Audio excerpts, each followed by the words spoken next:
So, sort of in line with what we have been doing across the last year, the end of last year, and beginning into this year, 2025, is trying to understand the sort of origins of wealth and how, growth has occurred in many different nations across many different contexts.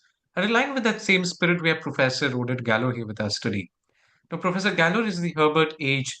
Goldberger Professor of Economics at Brown University. He's the founder of Unified Growth Theory and has significantly contributed to the understanding of the process of development over the entire course of human history and the role of deep rooted factors in the transition from stagnation to growth, the emergence of the vast inequality across the globe, the inequality on the process of development, and the inequality and interaction between adaptation and economic development, and so forth. Now, Professor Galor was awarded Doctorate Honoris Causa from Athens University of Economic and Business, UC Louvain, and from Poznań University of Economics and Business. He's an elected member for a foreign member of academia in Academia Europaea and an elected fellow of the Econometric Society. He's a research fellow of CEPR, GLO, and IZL, a research associate of the NBER and CESifo, a former Sackler fellow at Tel Aviv University, and a fellow of the economics department at the Hebrew University. Furthermore, he's the editor in chief of the Journal of Economic Growth, uh, editor at Journal of Population Economics, and co editor of Macroeconomic Dynamics. And Professor Galor is here to talk about this presentation that I believe all of us can see here on the screen, The Journey of Humanity, Roots of Wealth and Inequality. And with that, I'd like to invite Pushkar to sort of say a brief few words about our society and what we do in general. Right. Thank you so much, Anshu. You have covered most of it. I would just like to say a few words about some of the specific events that we have conducted. So Caucus was formed 18 years ago. We have sort of come of age this year. We were formed in 2007 and it's 2025 already. And we have diversified quite a bit over our history. And one thing that I particularly am proud of is the intellectual focus towards economic growth that we have shown this year in all the events that we do. For instance, we hosted Professor Joel Mokir in December on the cultural foundations of economic prosperity. So we discussed the role of culture and institutions. So that's one way to understand economic growth. A while back, we had also hosted Professor Yuan Ang, who is an ardent critic of the institutionalist model.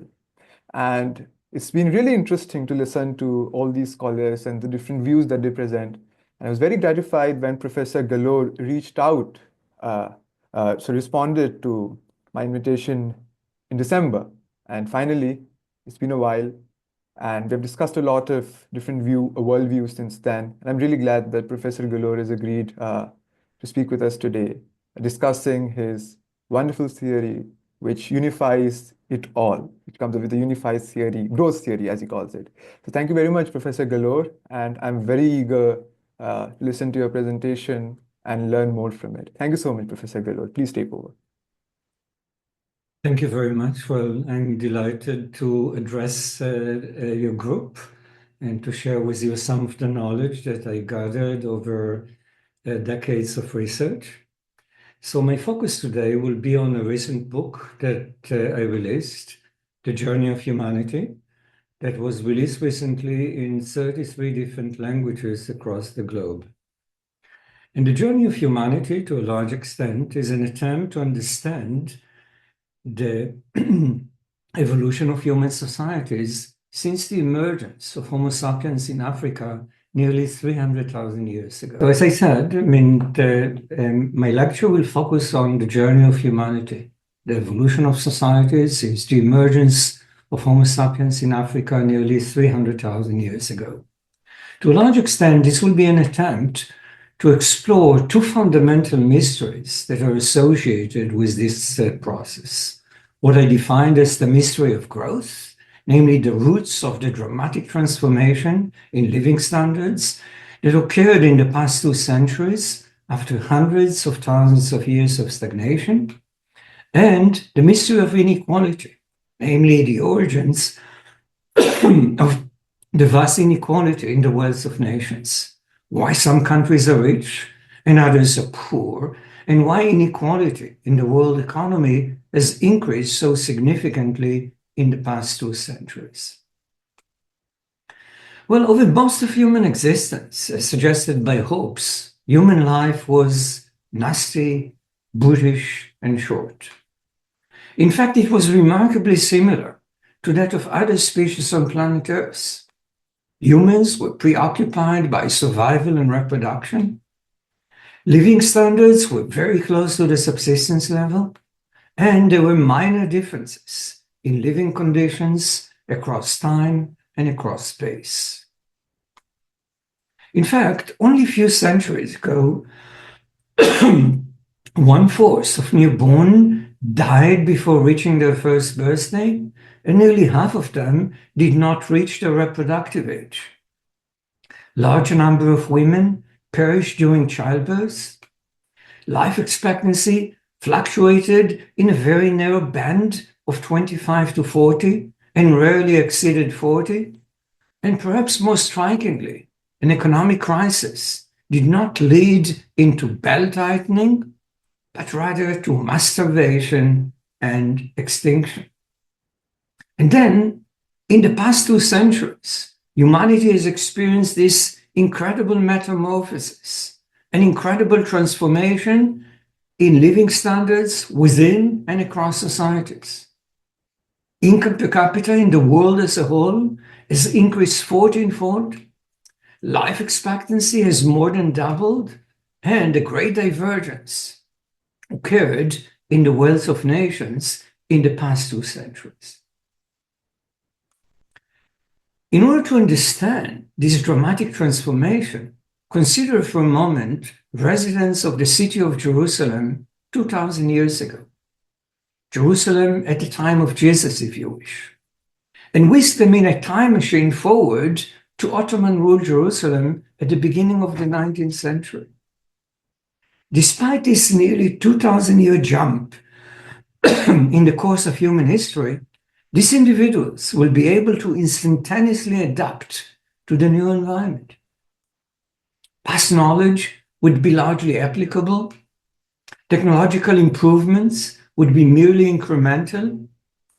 Occupations would require very similar skills, and life expectancy would remain largely unchanged, and as a result of it, would not require any changes in the individual mind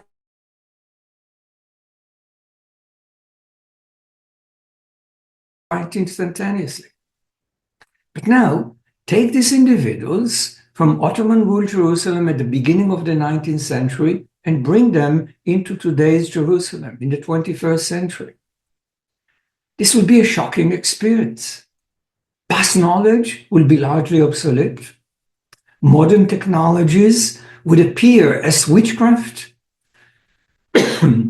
Occupations would require incomprehensible skills, and life expectancy would instantly double and would require a future-oriented mindset, a mindset that can take education decisions, saving decisions, life cycle decisions.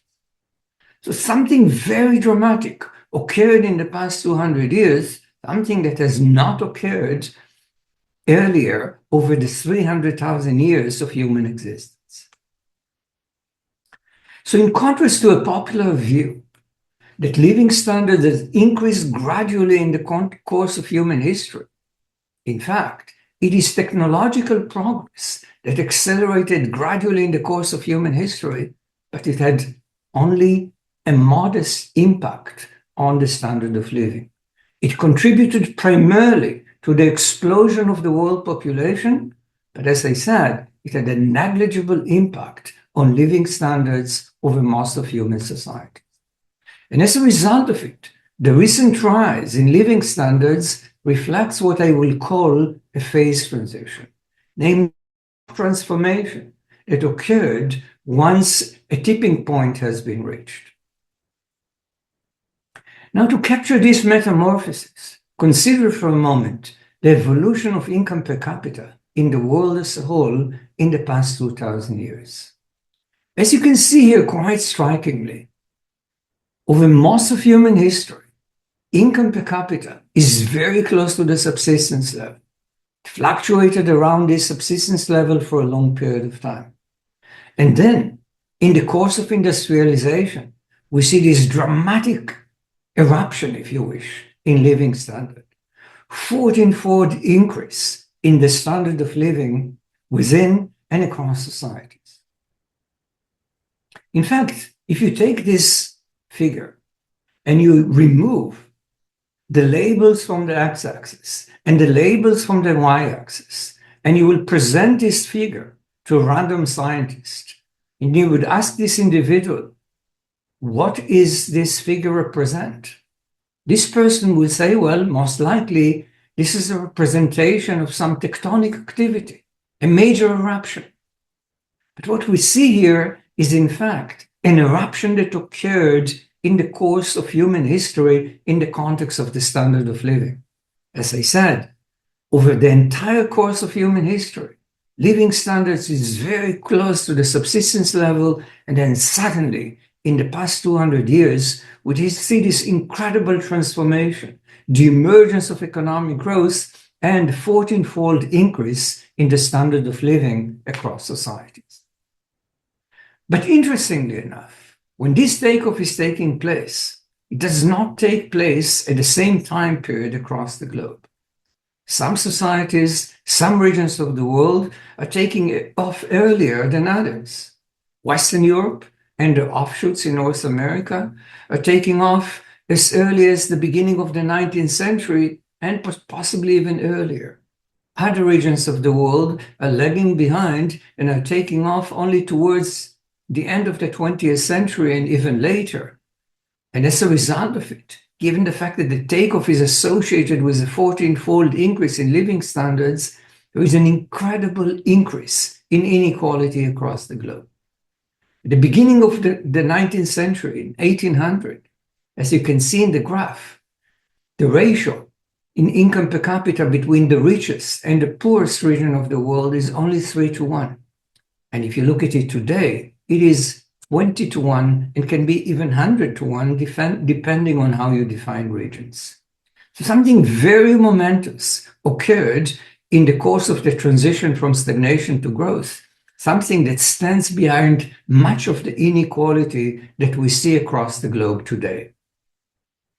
And as a result of it, the resolution of these two fundamental mysteries, the mystery of growth and the mystery of inequality, requires, in fact, the identification of the forces that permitted the transition from stagnation to growth, the identification of the forces that are standing behind the differential timing of this transition across the globe, and it requires the identification of historical and prehistorical forces in initiating the transition at the beginning of the 19th century in some regions of the world and much later in other regions of the world.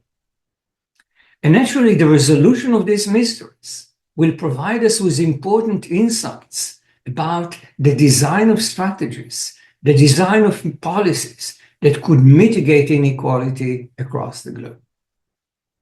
But most fundamentally, it suggests to us, as I said, that much of the inequality across the globe as we see today is not originated in the modern growth regime.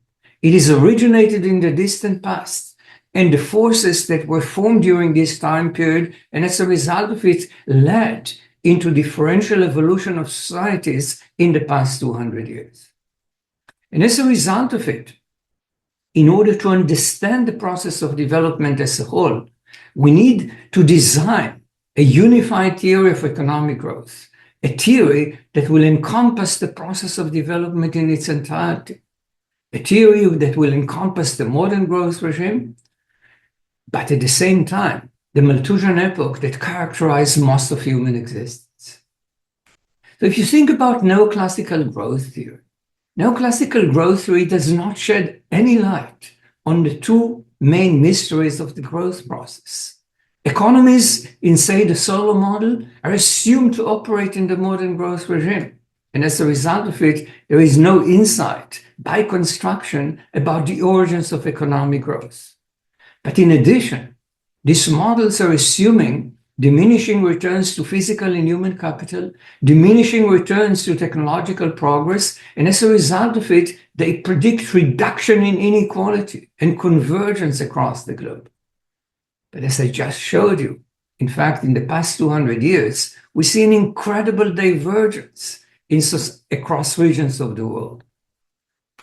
And as a result of it, again, neoclassical growth theory is not well positioned to shed light on the mystery of inequality and the mystery of economic growth. The resolution of the mystery of economic growth is achieved in the context of unified growth theory. As I said, unified growth theory is an attempt to unify the growth process in its entirety. It's predicated under the understanding that inequality today is driven by forces that operated in the distant past. And unless we have a unified theory that links the forces that operated in the past and the forces that are operating in the present, we will not be in a good position to understand the roots of inequality across the globe.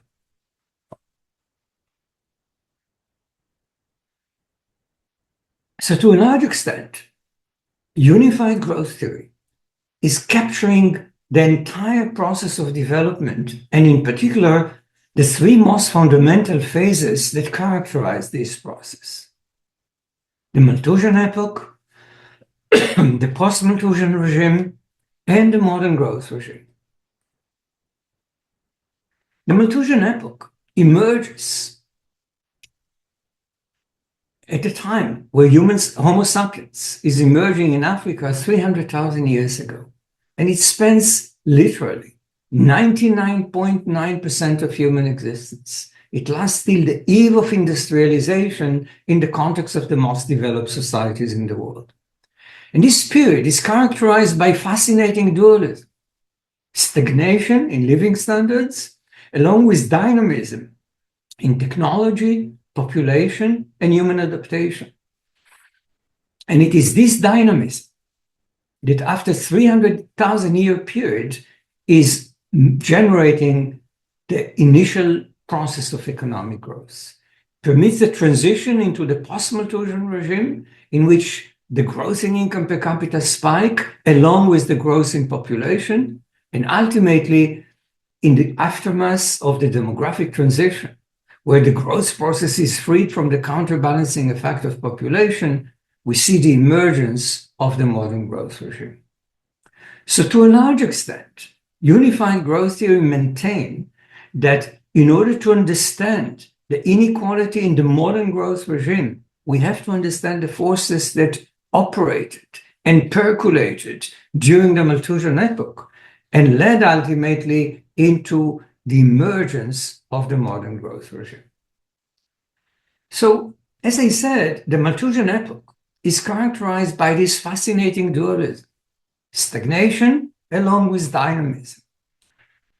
Stagnation in living standards, in the sense that income per capita fluctuated very close to the subsistence level for 300,000 year period, and life expectancy fluctuated in a narrow band of 25 to 40 over the same time period. But dynamism in the context of technology, dynamism in the context of population, and dynamism in the context of human adaptation. Now, when I'm referring to this dynamism, at any point in time, technological progress is very slow, population growth is very slow, and human adaptation is very slow.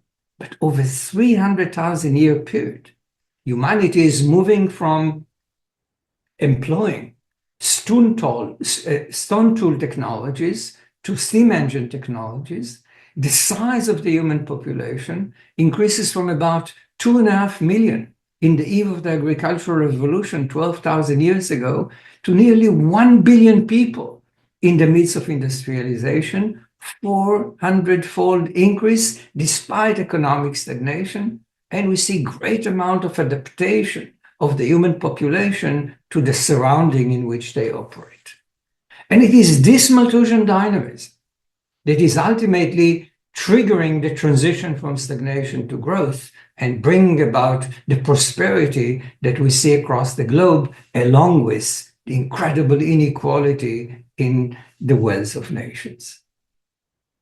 So during the Malthusian epoch, technological progress had a temporary impact on income per capita. As it is today, when technology is more advanced, when people employed better agricultural methods, better crops, better seeds, this increased income per capita in the end of the period. But this increase was short-lived because this increase in resources reduced child mortality, increased fertility, and as a result of it, increased population growth. And ultimately, resource per person reverted to the previous equilibrium position, and inequality inevitably, income per capita inevitably reverted back to its long-run level. So quite strikingly, during the Malthusian epoch, technologically advanced societies or land-rich economies had higher population density, but very similar levels of income per capita. The domination of China technologically in the Middle Ages did not result in more prosperous average Chinese person. It resulted simply in a significant increase in the fraction of the Chinese population in the world as a whole. In addition, during the Malthusian epoch, we see human adaptation. The Malthusian pressure affected not only the scale of the population, it affected the composition of the population. Traits, whether they're cultural or individual, that were complementary to the growth process, naturally generated higher income. But higher income during this period implied higher reproductive success. And therefore, if these traits were intergenerationally transmitted, they became more and more prevalent in the population. And consequently, human adaptation raised the prevalence of complementary traits to the growth process, reinforced the process of development, and ultimately the takeoff from stagnation to growth. So quite strikingly, the insight here is that during the Malthusian epoch, the selection process, the way that the human population was adapting was such that traits that were more complementary to the technological environment were selected, they became more prevalent in the population, and the growth process was enhanced by this adaptation process. So to a large extent, unified growth theory is an attempt to decipher the wheels of change that operated in the course of human history in every corner of planet Earth, whether it's in India or in China or in Europe or among Native Americans in the Americas.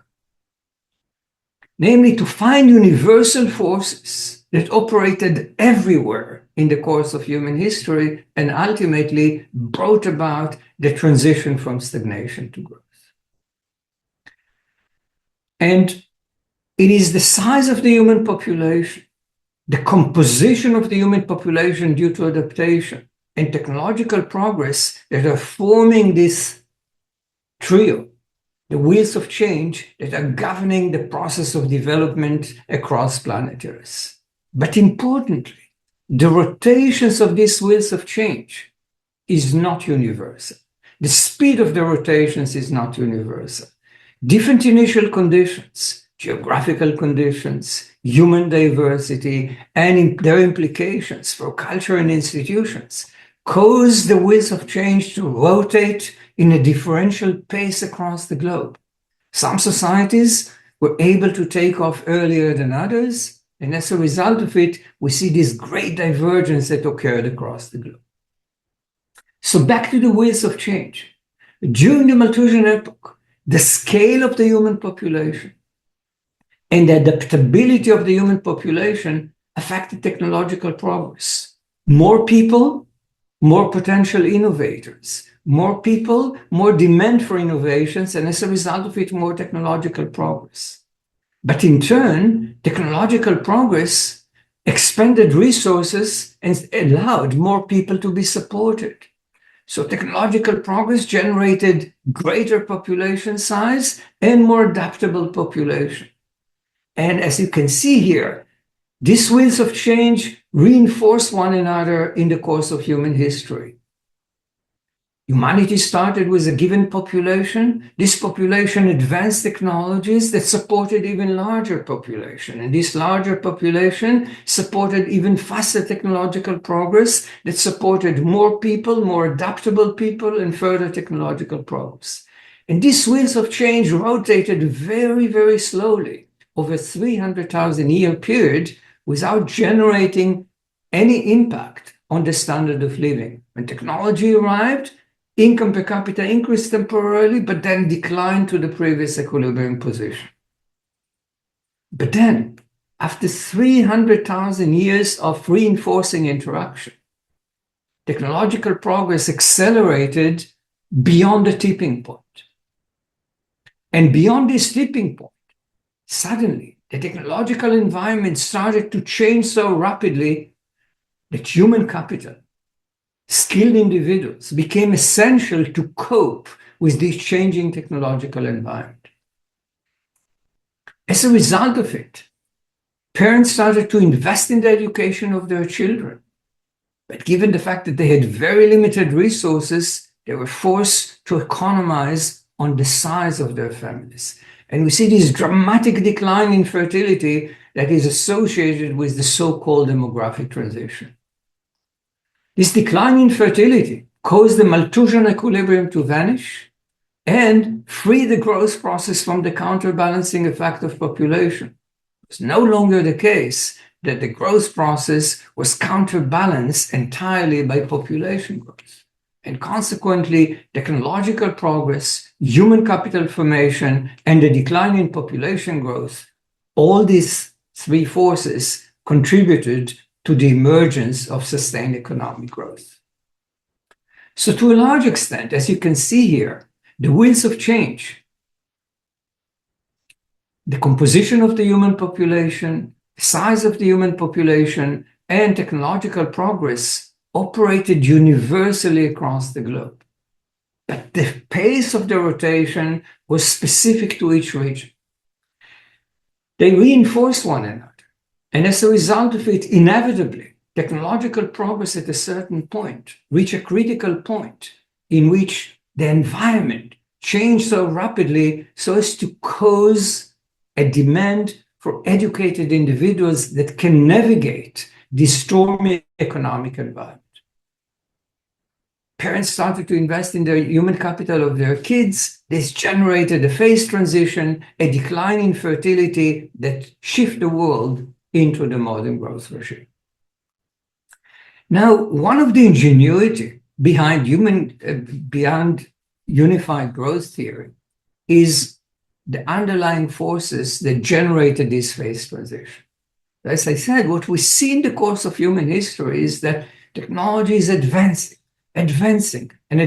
without an impact. And then once we reach a critical point, we see this tremendous transformation in living standard, and we see this phase transition from the agricultural stage of development into the modern. It is very similar to a phase transition that you experience probably daily when you heat water in your tea kettle. When you heat the water in your tea kettle, initially there is very little visible action in the context of this liquid. But then, once water temperature reaches a critical point, we see gradually the phase transition from liquid to gas. The same was true in the course of human history. Technology was advancing without a visible impact on income per capita. And then once technological progress passes a critical threshold, we see this dramatic transformation from the agricultural stage of development to the modern growth regime.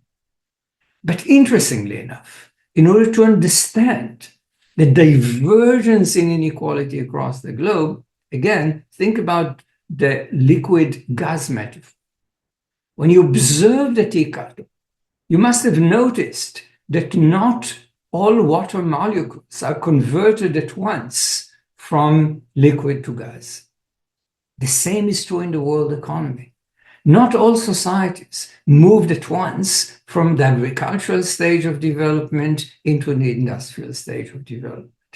And this led into a great inequality in the wealth of nations, as it led into great differences between water molecules that remain in a liquid form and the ones that move into a gas form.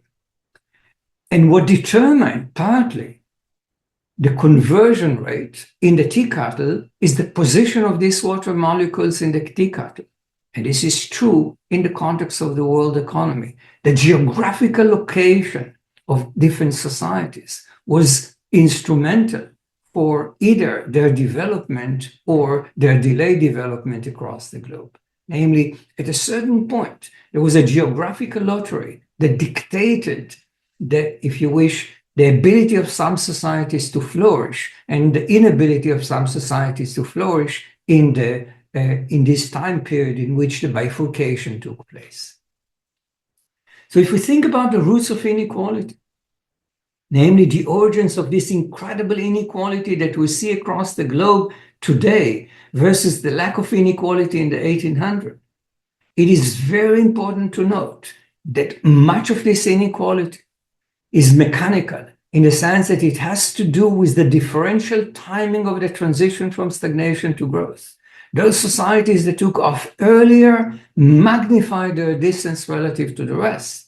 And as a result of it, once all societies are in the modern growth regime, yes, there are some forces of convergence due to diminishing returns, but to a large extent, much of the inequality is based on these fundamental forces that led some societies to an early takeoff and other societies to remain behind.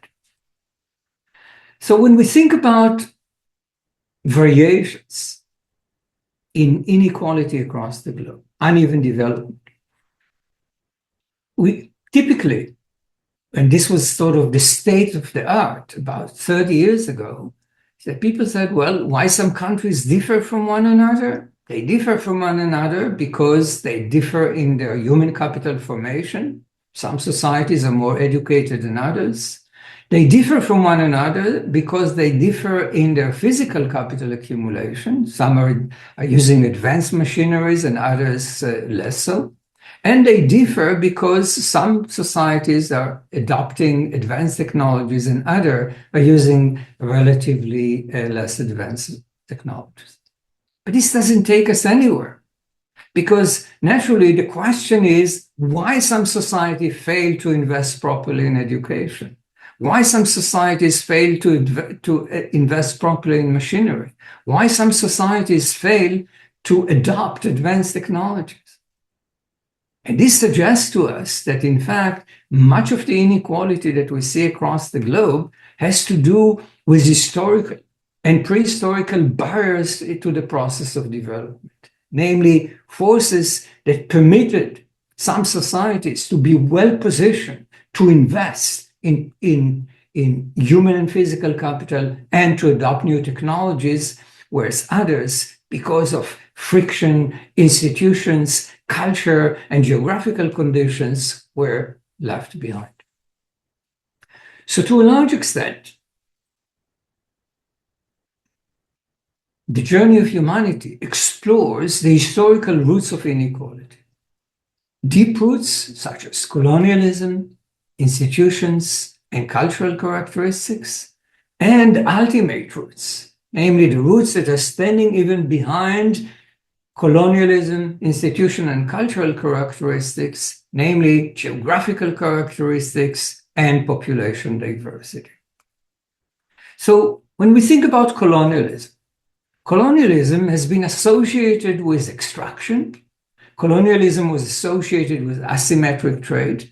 Colonialism was associated with the imposition of persistent colonial institutions. And colonialism was associated with the development of educational and physical infrastructure. Some of these elements were beneficial, others were detrimental. But to a large extent, when we think about extraction, whether it's extraction of wealth or natural resources or cultural treasures, This has a sizable effect, but it is a wealth effect as opposed to a growth effect. It has a limited growth effect in the sense that some societies confiscating or extracting certain resources from others, this does not necessarily change their growth trajectory. It enriches them, but it has limited growth effect. And as a result of it, limited impact on the transition from stagnation to growth.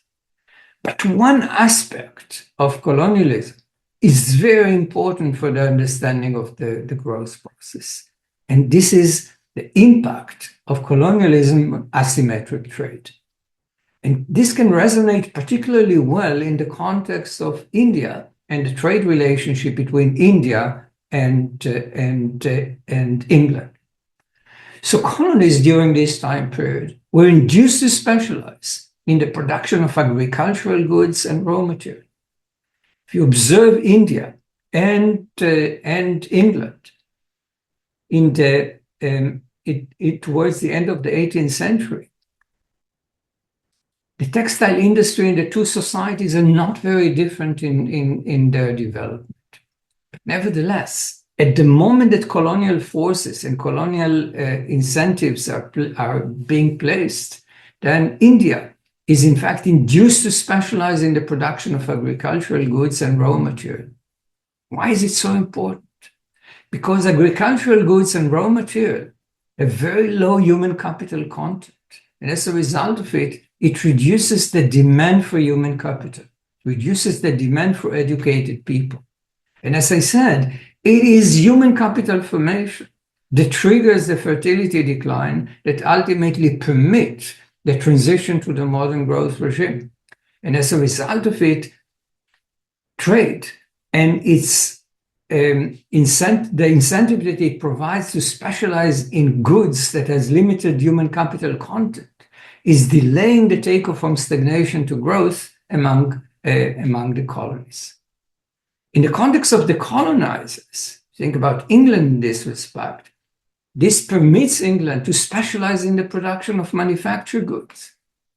This increased the demand for human capital because manufactured goods are more human capital intensive than agricultural goods. It fosters human capital formation and fertility decline, and as a result of it, it expedites the takeoff from stagnation to growth. So if you think about the wheels of change, the wheels of change are rotating in England and in India, but due to asymmetric trade, they're rotating even faster in England and they're rotating slower in India. And as a result of it, England is experiencing the demographic transition in 1870, and India is experiencing the demographic transition in the second half of the 20th century, magnifying the difference in income per capita between societies and permitting the Indian population to explode in size rather than in the material well-being of the society. So this is colonialism. Now, and as I said before, when you ask yourself, can we view colonialism as the root cause of uneven development? My argument will be that this is not feasible because naturally colonialism itself is predicated on uneven development that occurred prior to the colonial era. It is not an accident that Europeans colonized others at this time period. It is a reflection of uneven development that occurred already before the 16th century. And as a result of it, we have to step further back to understand what led into uneven development earlier on and why ultimately this permitted the uneven development that we see across the globe today. So we can consider the fingerprint of institutions, namely the emergence of differential institutions across the globe, the adoption of growth-enhancing, inclusive institutions in some societies, and the adoption of growth-retarding, autocratic, extractive institutions in others. But when you think about this type of institutions, it is rarely the case that they are emerging at random critical junctures. Yes, there are some classical examples in which, in fact, differential institutions emerge in different locations across the globe and led into substantial divergence in economic prosperity. But that's the exception rather than the rule. So we can think about the effect of the Black Death on the decline of feudalism and its potential impact on the emergence of institutions and early industrialization in India. We can think about the Glorious Revolution and the emergence of constitutional monarchy as a random event that basically positioned England in a good state with respect to industrialization. And perhaps the most striking example is the division of Korea along the 38th parallel.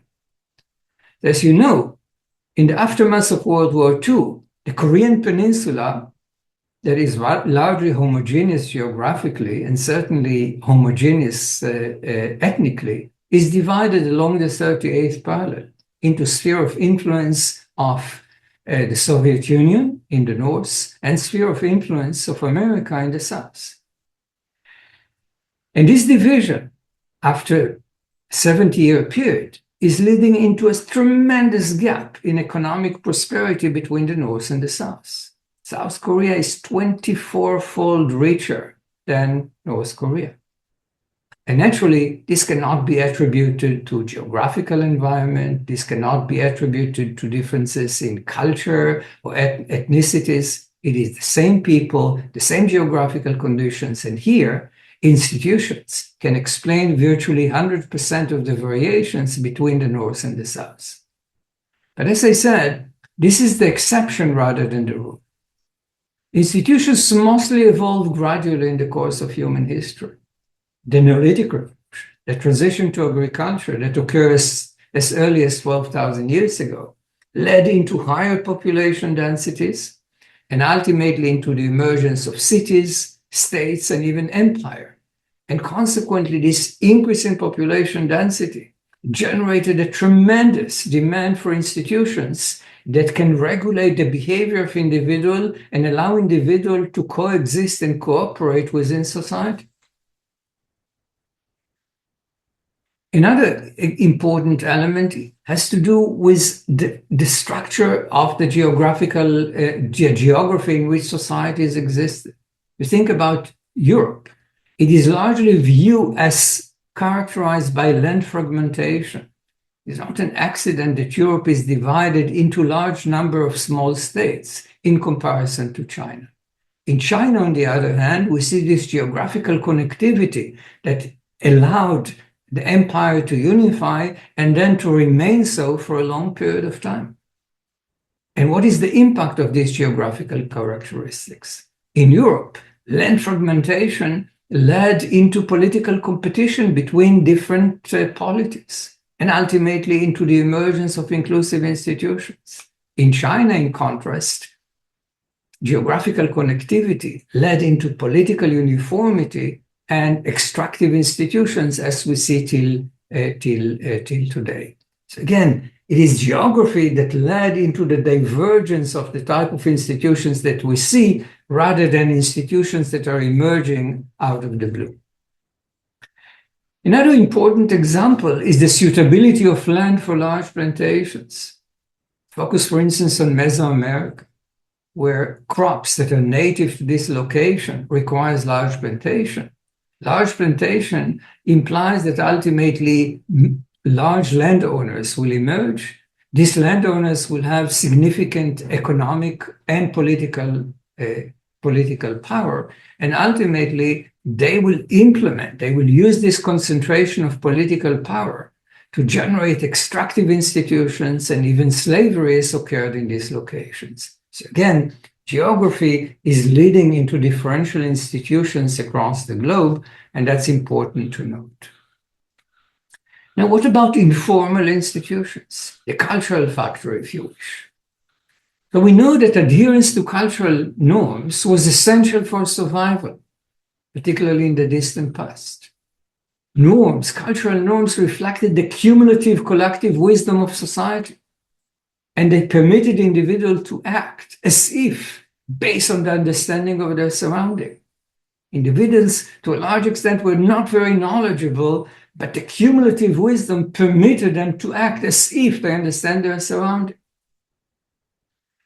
Now, during this time period, we see the emergence of differential cultural traits, norms, values, beliefs across regions. And these differential cultural traits that are emerging are designed to complement the geographical environment in which people operate. And ultimately, some of these traits turned out to be growth enhancing, and other traits turned out to be growth retarding.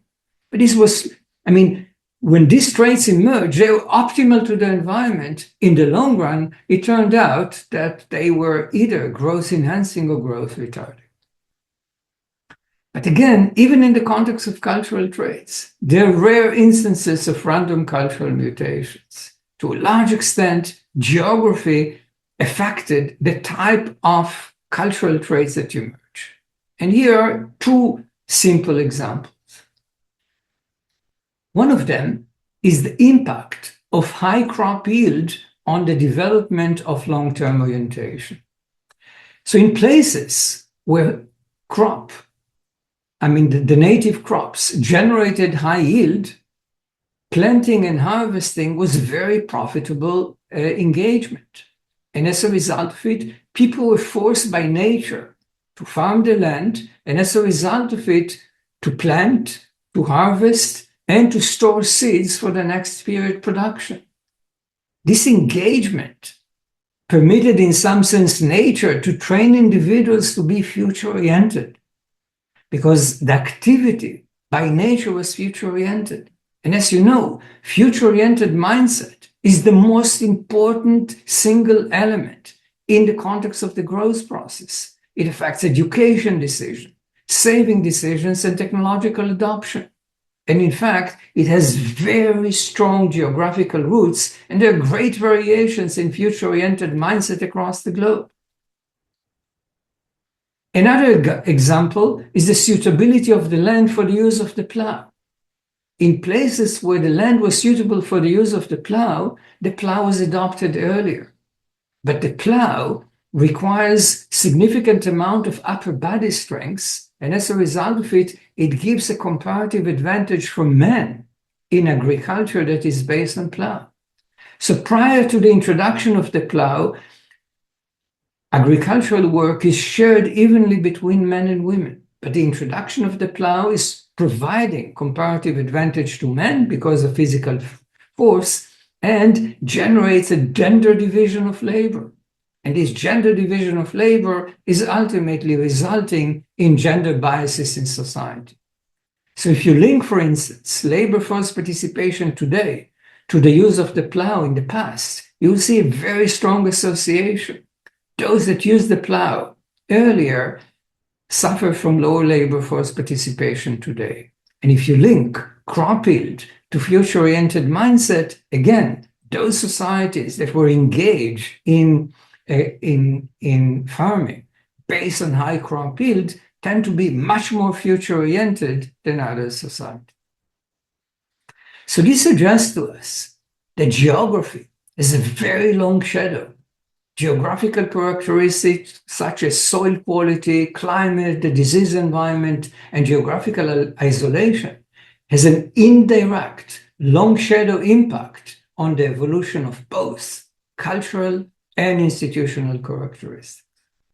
In addition, geography has a direct effect on land productivity, human capital formation, trade, and technological progress. Naturally, if you suffer from incredible amount of disease environment, labor productivity will be lower, human capital formation will be lower. If you're isolated geographically, you will suffer from lower level of trade and technological diffusion. But this element, the direct impact, is in fact mitigated over time by the diffusion of medical technology, transportation technology, and IT technologies. So when we think about geography, we should think about the indirect effect, primarily how it affected cultural and institutional characteristics. Okay. So back to geography. When we think about geography, the first important element in the context of agricultural society is the Neolithic Revolution, namely the transition from hunter-gatherer tribes to agricultural communities. This has led into the emergence of a non-food producing class that was associated with knowledge creation in the form of science, technology, and written languages. It generated a technological head start, and consequently, variations in the timing of the Neolithic Revolution led into great amount of inequality across the globe. This is the famous thesis of Jared Diamond. And the idea is that agriculture is emerging independently in different regions of the world. It emerges first here in the Fertile Crescent, then in the area of China, then in Mesoamerica, etc. But importantly, it is diffuse along similar latitudes. And as a result of it, it gives certain advantage to some societies in this context. So the idea is that earlier Neolithic evolution in Europaea reflect geographical factors conducive to biodiversity that led into larger number of domesticable species of plants and animals, along with east-west orientation of the Euroasia landmass that permitted the diffusion of agricultural practices along similar latitudes.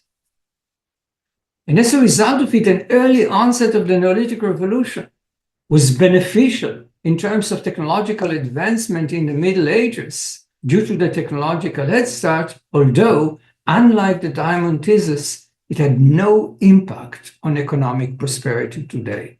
And this has to do with the fact that comparative advantage in agriculture, as I said before, is a dead end. It has very limited human capital contact. It has very limited technological spillover. And as a result of it, despite this technological head start that was very important in the Middle Ages, in today's world, in fact, this is an offsetting effect. And as a result of it, the timing of the Neolithic Revolution is not important for comparative development. So this brings us to the last element and the last 5 minutes of my presentation, which is the exodus of modern humans from Africa and its impact on economic development today. So as you know, at a certain point, due to population pressure and otherwise, humans start to migrate from Africa. This starts as early as 200,000 years ago, but a massive migration occurs 60 to 90,000 years ago. Humanity is marching into over planet Earth, reaching Central Asia around 70 to 100,000 years ago, reaching Australia 47 to 65,000 years ago, crossing the Bering Strait 25,000 years ago, marching into America as early as 23,000 years ago, and into South America 14,000 years ago. And finally, the march into America is dated today to 45,000 years ago. Now, why is this so important? This is very important because during the exodus of modern humans from Africa, departing populations carried with them only a subset of the diversity that existed in their parental colonies, whether it's cultural diversity, phenotypic diversity, behavioral diversity, or linguistic diversity. Migration was sequential, and as a result of it, the lower diversity existed among societies at greater migratory distance from Africa. So if you think about humanities emerging here in Africa, very long ago, and this is the degree of diversity, when people are departing from Africa, since the departing population is small in size and population bottlenecks are emerging, the departing population is not representing the entire spectrum of diversity that existed initially. Now, when this society is settling here in the Fertile Crescent for a long period of time, and they move further once the carrying capacity of the environment is insufficient, again, subset of the diversity is carried. And ultimately, the least diverse population on planet Earth exists in South America, Native Americans in South America, whereas the most diverse population in planet Earth exists in Africa. So if you look at for instance, measures of diversity that is based on genes, then you will see this striking relationship between migratory distance from Africa in 10,000s of kilometers and the degree of diversity across these populations. The most diverse population in planet Earth, here in dark blue, are the African population, followed by the Middle Eastern population, the European population, the Asian population, the Oceanian population, and Native Americans in the Americas. Striking negative relationship. In fact, migratory distance from Africa explains, in this case, 84% of the variation. But this is not restricted. This is quite universal. If you look at folkloric diversity, okay, with this large number of ethnic groups, you can see the same pattern. The further people migrated along planet Earth, the lower is the degree of cultural diversity as measured by folkloric diversity. If you think about other ethnic groups and focus on musical diversity, the same pattern will emerge. The further people migrated out of Africa, the lower is the degree of diversity as measured by musical diversity. Now, so why is it important for economic development? It is important for economic development because diversity has conflicting effects on economic prosperity. On the one hand, it has beneficial effects on creativity and innovations, cross-fertilization of ideas, complementarities in the production process that are naturally beneficial for productivity. But on the other hand, it has adverse effects on social cohesiveness. It generates mistrust. It generates disagreement about the desirable public goods, and as a result of it, it is associated with conflicts. So there are conflicting effects of diversity. Diversity, on the one hand, is expanding the production possibility frontier, but on the other hand, it's creating inefficiency in the use of resources due to conflicts, disagreements, and mistrust. Now, if these positive and diminishing effects are present in the context of the impact of diversity on innovations and homogeneity on social cohesiveness, this implies that there exists a level of diversity that maximizes productivity. If you wish, there exists a migratory distance from Africa to the ancestral population of each society that maximizes productivity. And the evidence are very striking. If you look at the world, say in the year 1500, or in the world in the year 2000, you see this striking hump-shaped relationship between diversity and economic prosperity. In the year 1500, surprisingly, society that is very close to the peak of the hump is Japan. Naturally, we do not consider Japan as being optimally diverse in today's world, but nevertheless, at this time period, the name of the game was not necessarily innovations, cohesiveness was very important. And as a result of it, it is the case that China, Japan, and Korea are operating very close to the peak because they're balancing properly the two forces that are associated with diversity. But if you move into today's world, the country at the peak of the hump is the United States. Namely, as we move into a more demanding environment technologically, it is the case that societies that are more heterogeneous have the upper hand due to their ability to be adaptable in a changing technological environment.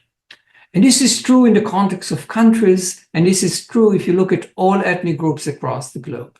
If you look at population density in the year 2000 BC, 5000 BC, 1000 BC, and 1500 BCE, you will see this relationship quite striking.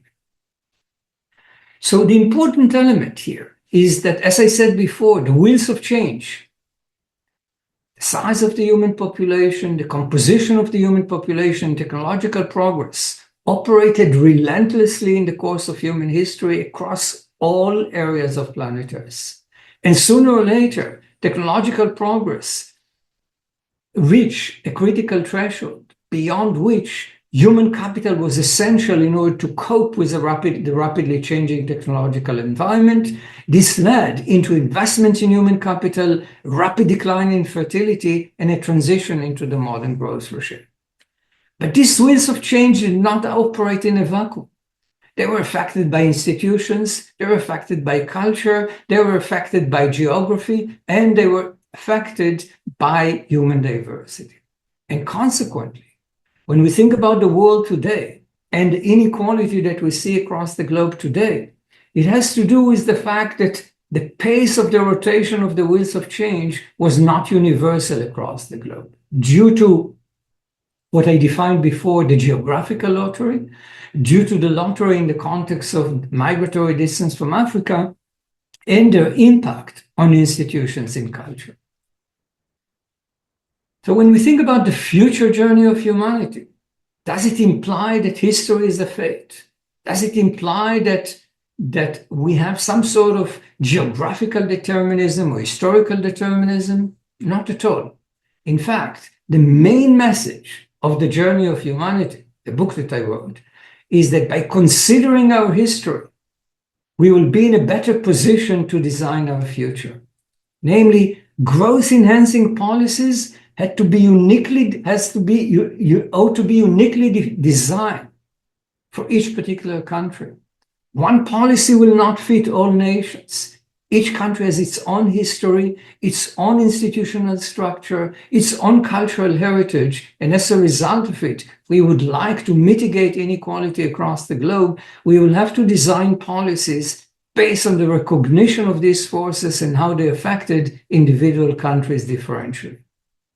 And the key for sustaining the age of abundance, if you wish, is again the fertility decline that is taking place across the globe, investment in adaptable education, particularly in the era of AI, gender equality, and as I said before, balancing properly between diversity and social cohesion. So thank you very much.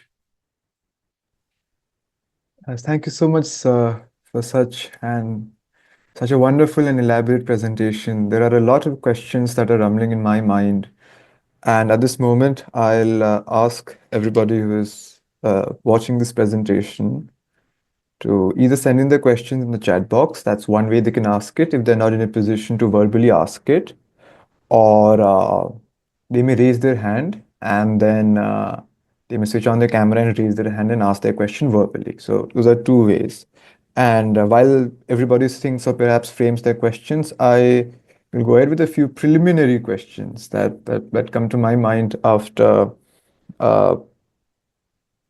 Sir's wonderful presentation. To start off, if based on my understanding of the presentation, also one more thing, sir, could you say end the presentation now so that we can see you more clearly in the recording, because your screen has been minimized.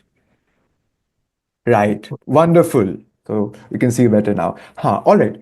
Actually, Animesh has a question, so let's go ahead with that first. Animesh, you can unmute now. Hi, sir. A very good evening. First and foremost, thank you so much for this take. It was truly enlightening to listen to. But I couldn't help but immediately think of the 2024 Nobel Prize, which was awarded for the research on the relationship between colonial institutions and economic prosperity. And I feel that can actually form some interesting connections with the unified growth theory, particularly the role of human capital formation in the transition from stagnation to growth. So, in this context, I wanted to ask you, how would you assess the long term impact of the British introduction of modern Western style education, often at the expense of the indigenous systems or the development of human capital in these regions? So, on one hand, you have the problem of the colonial institutions sort of ensuring that the areas that they're controlling don't industrialize and because of the lack of industrialization, they don't develop the requisite human capital formation to move towards the post-Malthusian age. But on the other hand, you also have the introduction of direct education, which brings about the requisite human capital formation. So, would you say the impact was a net positive or negative? And I would also appreciate if you could give your take on the 2024 Nobel laureate work. Yes, so this is an interesting question, and as you said correctly, human capital is central for unified growth theory. To a large extent, the argument is that in the course of human history, there was a gradual buildup that ultimately led into the emergence of human capital, and it is the emergence of human capital that triggered ultimately the demographic transition, freed the growth process from the counterbalancing effect of population, and permitted societies to sail into the sustained growth regime. So when I think about the work that is done on the role of institutions, and particularly the role of colonial institutions, to a large extent, the viewpoint that is advanced by the authors of this research is that the dominating force is in fact the adverse effect on the emergence of political institutions that persist over time. The nature of these political institutions tend to be non-democratic because of the conditions that existed in terms of population density and the beneficial elements of extraction. And as a result of it, this is the dominating element. Now, I think that trying to evaluate how important is education relative to the detrimental effect of persistent extractive institutions should be done in the context of individual countries. So as I said before, when you think about the relationship between India and England, it is certainly the case that the trade relationship between the two was not very complementary to India in the context of human capital formation, in the sense that ultimately it forced India to specialize in goods that had limited human capital content. And as a result of it, despite the fact that the British were engaged in establishing some sort of education system so as to train a local elite that can help the English bureaucracy, the overall effect, the popular demand for human capital was suppressed and consequently was not really, was not necessarily the dominating force. So I think that one will have really to evaluate in the individual context. Human capital undoubtedly is critical for the process of development, as I said, partly because it contributes to technological progress, but more importantly, because it forces this demographic transition to trigger the growth process from the counterbalancing effect of population. But whether this is sufficient to dominate other forces, it's really depending on context. If you would ask me in the context of India, whether this is in fact overall beneficial for human capital formation, my hunch will be that it was not beneficial, despite sort of the foundations for modern education system. Overall, the demand side was missing, and as a result of it, it's not clear to me if education would not have emerged in a more pronounced fashion even earlier in the absence of the Brits.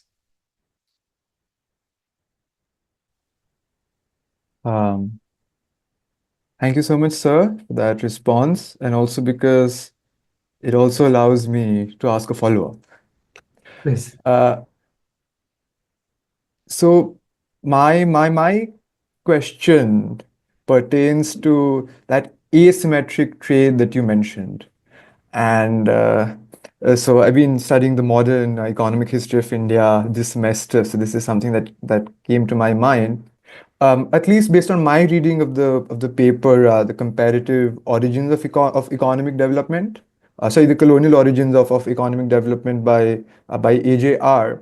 And if I link those concepts, for instance, whether inclusive institutions were implanted in regions where there was a complete replacement of population vis-a-vis regions where extractive institutions were planted, at least when I look at the British Raj, post 1850, post the 1857 war, for instance, I find that the land tax was very low, for instance. So in the predecessors of the Raj, taxation could be as high as say 50% or even 40%, for instance. The estimates vary, but it was rather high.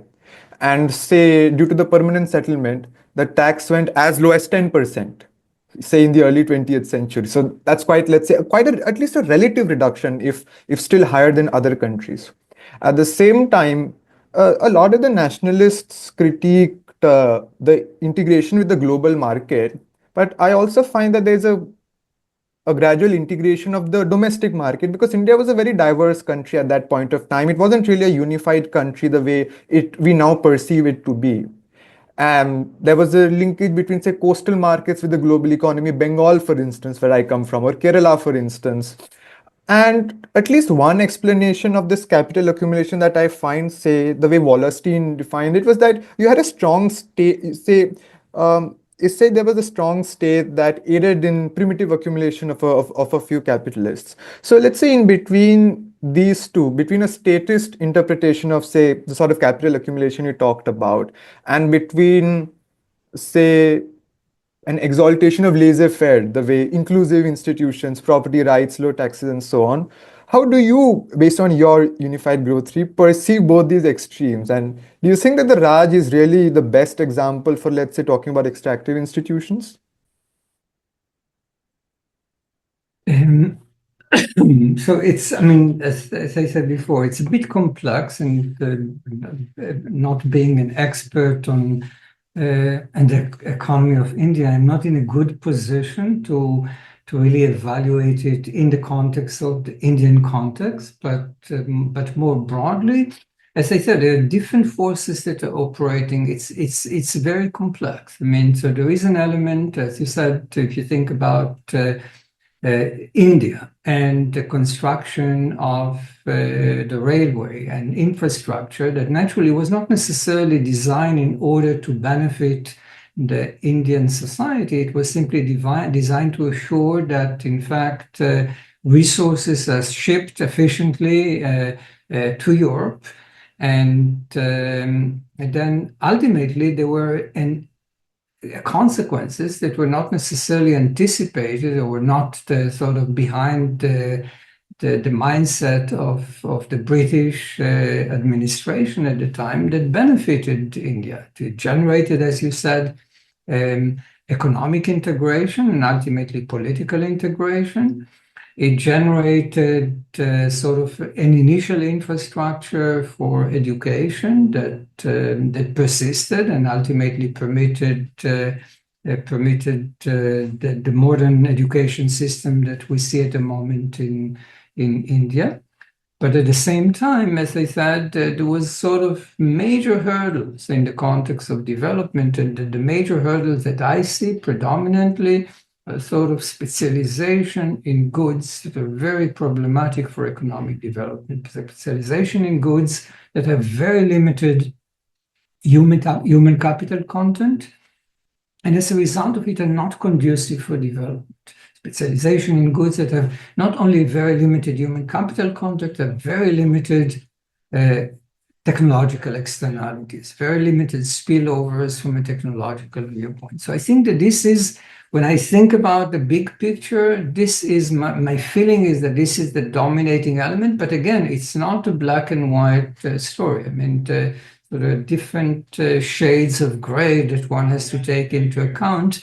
And one needs to conduct a more elaborate sort of comparative study about all these forces and what is ultimately dominating. But it's a very complex question, naturally, to address properly from an empirical viewpoint. Naturally, you can span the different possibilities, and you see that some of them strictly positive, others are marginals, some of them are strictly negative, but sort of evaluating the different forces is relatively complex and difficult. You actually answered my question, sir, because if I understood the response correctly, I think the major hurdle that you feel is the fact that this Ricardian trap, so to say, meant that there was no agency that could actually invest in more valuable goods in the global market chain. So we were permanently stuck in, let's say, producing agricultural commodities rather than, say, industrializing, if I understood your response correctly. Precisely.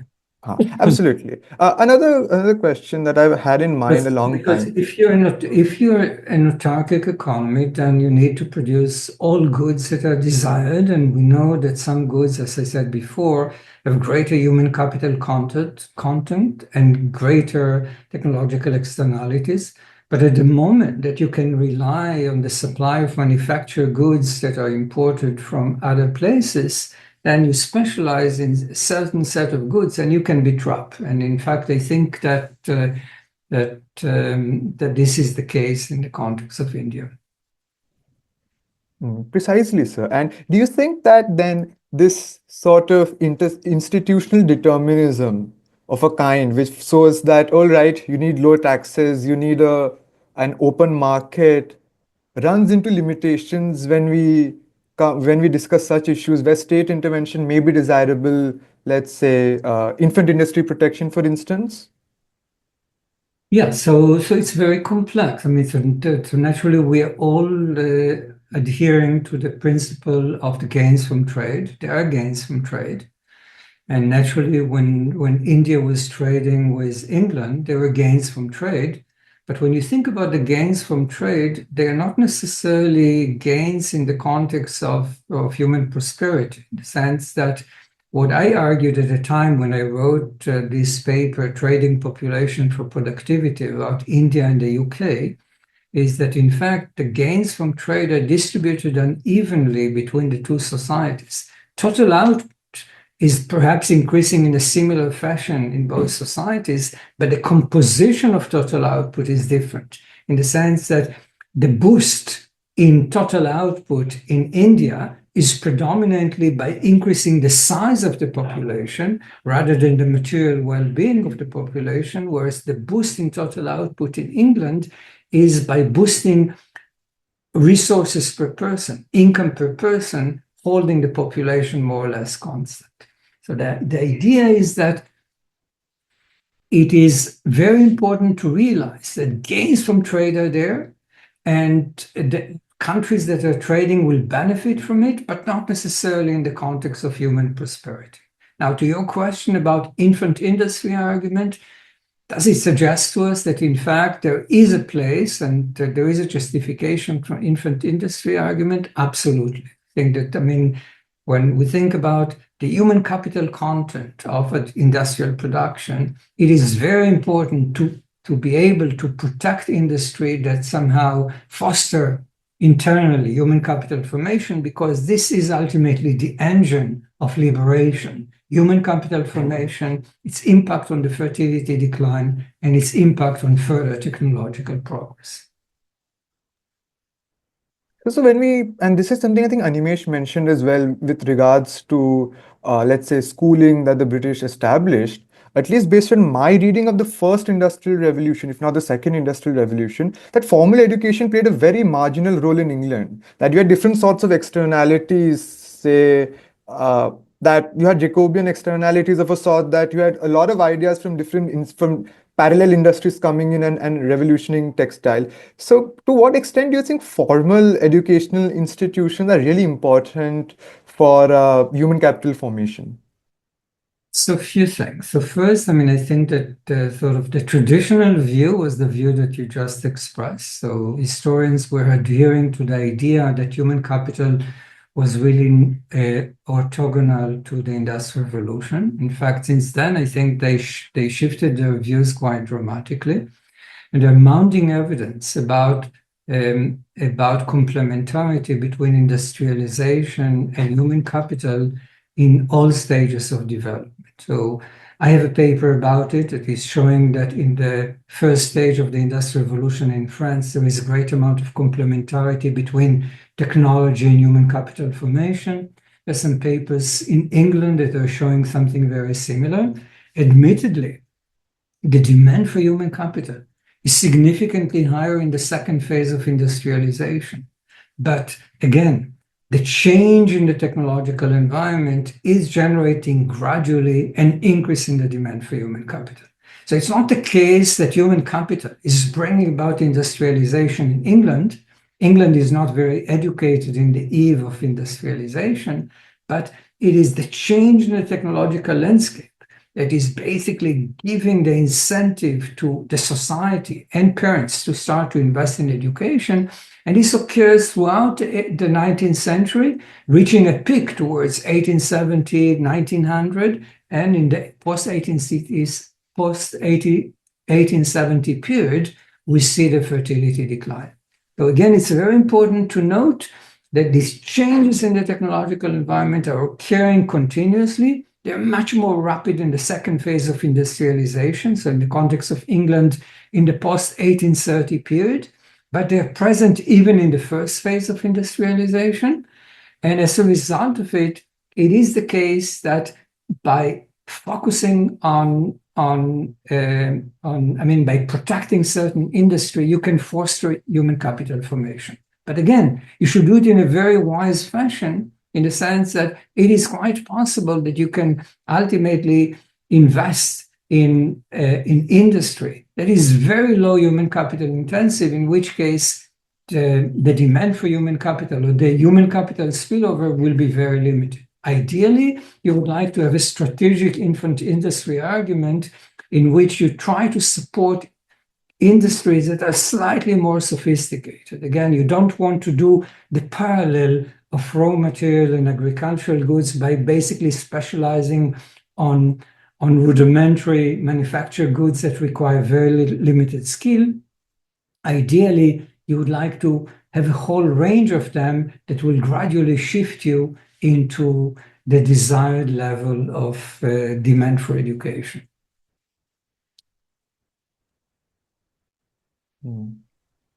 Understood your point, sir. I think Anshu has a question. Anshu, go ahead. Right. Professor Keller, I just had a very quick question. Since we also hosted a lot of cultural theories in the past, and your model, unified growth theory, and as the name pretty much suggests, unified in the sense, and as you also walked us through the presentation, it does take into account a lot of factors. For instance, you talked about technology, you talked about human capital, and so forth.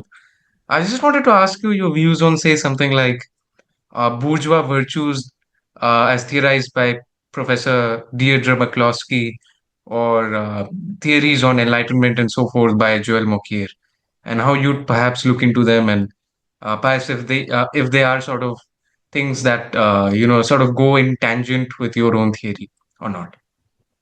Right. So unified growth is much broader than sort of pinpointing some movement that occurred in a particular decade or century in the process of development. Unified growth is really starting at the beginning of humanity, starting with, say, some initial conditions in the context of population, and trying to understand why the march of humanity, as we saw in the course of human history, is inevitable, and basically looking, as I said, at the main forces that brought about this change. And this is, as I said before, the wheels of change: technology, the scale of the human population, and the adaptation of the human population.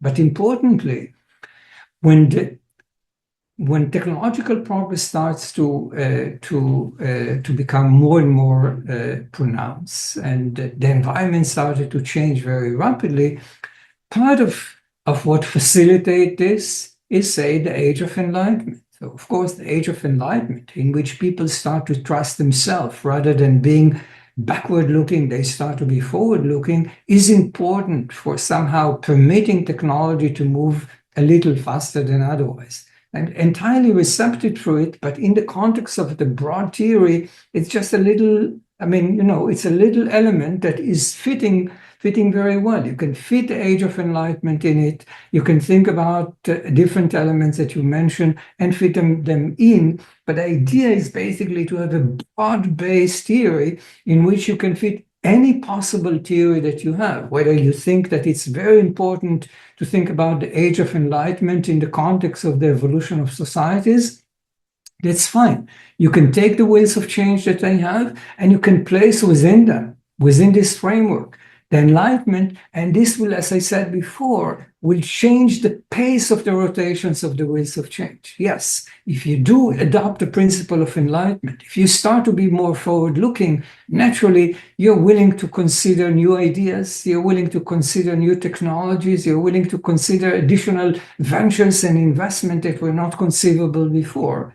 Okay, but this is just going to change a little bit the rotations of the wheels of change and will contribute to the divergence. But this is not a fundamental theory. This is basically historians focusing on one element and magnifying it, but you take the element in isolation, it doesn't lead you very far. You take unified growth theory, it allows you to understand the entire spectrum, and you can zoom in and say, okay, but what ultimately permitted the pace to be faster in Europe than in China?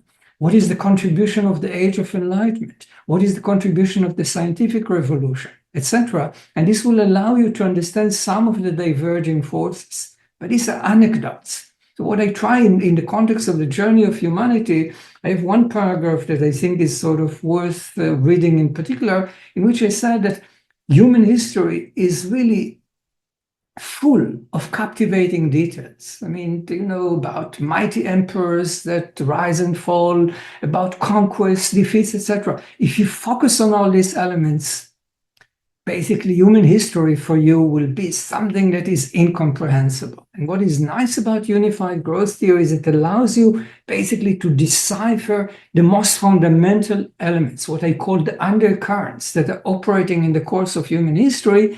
And once you understand it, then you can feel all the little details if you want to zoom in to think about, okay, so what about France in the Age of Enlightenment? That's fine.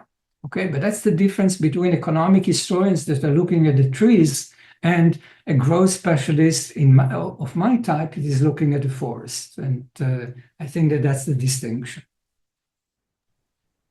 That was very eloquently delivered, sir. And I think, at least based on more qualitative studies that I've read, we often have competing meta-narratives of what drives growth, which often seem to be arguing past each other, at least based on my reading of some of the models that I've come across. I think we just have two sets of queries now, if you think you have time for that, and then we can wrap up this discussion. I can stay for 5 more minutes or so, yeah. So just one query.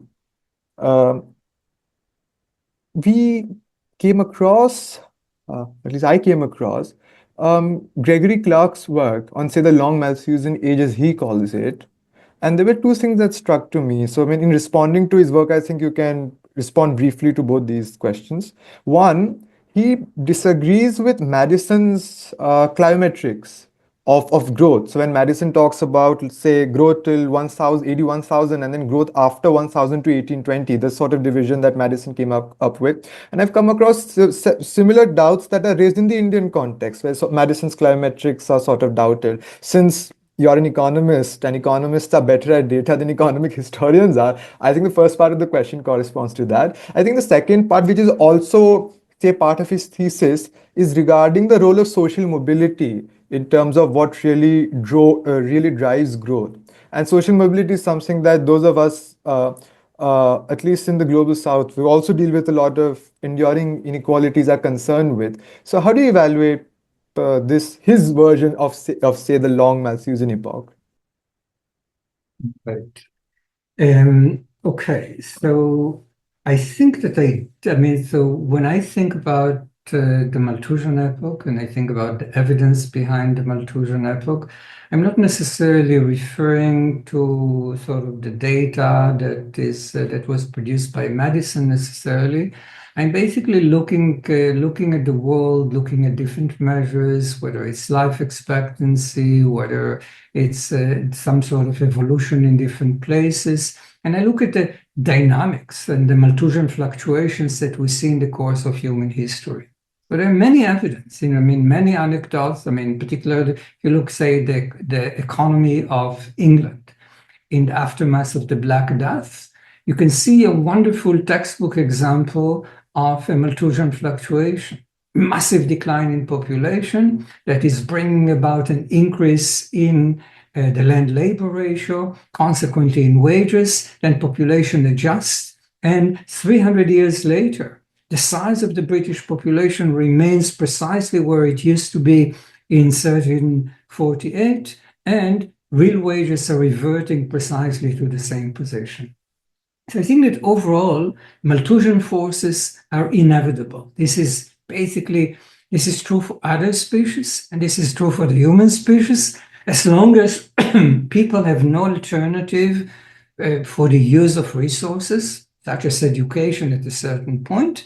When resources are expanding, then given the fact that we do care about children, population will adjust, as I said before, because of a decline in mortality rate, an increase in fertility rate, and ultimately income per capita will revert back to the previous equilibrium position.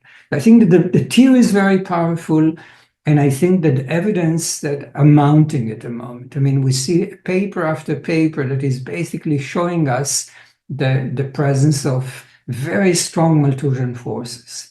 Now, people are confusing from time to time temporary era of prosperity with Malthusian forces. So the people will say, oh, but how can the Roman period can be consistent with the Malthusian forces? Yes, this is a blip that is not long lasting. And ultimately, the Roman Empire is reverting to what used to be in any other place, in the sense that, yes, when you have more advanced technology, when you have land conquest, you can have temporary increase in income per capita. On average, estimates suggest that this will last about 150 years. As I said, in the context of the Black Death, it was spanning over 3 centuries. In the case of the Roman Empire, it can be a bit longer. So I think that the evidence about Malthusian forces are very, very, very prevailing. And if you really think about it very well, and if you read, for instance, my paper with Kwamrul Ashraf in the AER 2011, in which we develop a Malthusian model, you realize that, in fact, in this model, the distance between assumptions and predictions is very large, in the sense that the only assumption that is needed in order to generate Malthusian forces is that people care about children. And actually, since we talk about this issue, it must be the case that our ancestors cared about children, otherwise we would not be here to discuss it. And the second assumption is that in a society that is constrained by land, there are diminishing returns to labor. Namely, if more and more people are populating the land, then resources per person will decline. Under these two assumptions, which are trivial and almost tautological in this time period, the Malthusian predictions are inevitable. Now, it doesn't imply that there will be no technological progress, that we will not have the Bosserapian type of mechanism that maps population into technology, but nevertheless, given the pace of technological progress, biological reproduction is sufficiently rapid so as to catch up and ultimately bring about a decline in income per capita back to the previous equilibrium position. So in this respect, I disagree with Madison entirely. I think that as a theorist, it's very apparent to me that you cannot defy the Malthusian epoch. And when you look at the animal kingdom, you see that the Malthusian equilibrium is prevalent in the animal kingdom. And that's very important. Now, as to social mobility, yes, social mobility is, of course, very important. And I think that part of the virtues of inclusive institutions is that inclusive institutions permit mobility, and as a result of it, a better match between talents and occupations. So in the absence of social mobility, naturally, we have a mismatch between talents and occupations. And in society in which social mobility is permitted, we are permitting an efficient allocation of talents across occupations. And naturally, that's instrumental, very, very important. And I think that this is what I view as part of the virtues of inclusive institutions, because inclusive institutions, by construction, do not provide sort of special rights to special people in the context of occupations, in terms of status, etc. And as a result of it, mobility becomes more prevalent. And any quick comments on Professor Clark's claim that social mobility isn't really affected by the nature of institutions? Because he did a comparison across several countries, and this is something that really I found very disturbing. Because if that's true, that sort of says that there's very limited hope, even if you have better institutions. Yeah, so let me refer even to this in the context of the Indian context. So if you have, say, a caste system that basically prevents or delays social mobility. Now, what is the origin of this system, right? I mean, to a large extent, when you think about social mobility or intergenerational mobility, there is basically a trade-off between the virtues of transmission of specific human capital from, say, from a father to son, versus the ideal match between talents and occupation. So if the society is relatively stagnating, if technology is not evolving very rapidly, there is a great virtue in somehow creating a system in which if you're a butcher, then your son will be a butcher because your son will inherit these particular elements. But naturally, if in fact we move into an era in which technology is evolving very rapidly, and you are a particular individual with particular skills, I cannot expect that by assuring that your son will follow you, I basically enhance the well-being of society, because in fact the specific human capital becomes nearly obsolete because technology changed so rapidly. But on the other hand, the technology demands new talents. Okay, so this is the tension that I see. So institutions indeed by themselves are not sufficient because there is an inertia of cultural inertia that is preventing this from happening. Now, this cultural inertia is based on initial culture that potentially was optimal at some historical point in time, in which it was supposed to internalize potential externalities that are associated with the lack of mobility as opposed to great mobility, but now it becomes a great liability. Again, in this respect, you would like institutions to be much more forceful and somehow to demolish, if possible, these barriers in the context of social mobility. Thank you so much, sir, about the very wonderful point of, let's say, how social mobility is reinforced in some sense. And I think let us end on this note, because you were very kind enough to let me extend the 5 minutes to 8 minutes, I've noticed. So thank you so much in general for your time, for this wonderful presentation, and for so kindly allowing us to extend the time duration of the interaction. Thank you so much, Professor Galor. This was a wonderful session indeed. Thank you very much. Enjoy the rest of the day. Bye-bye.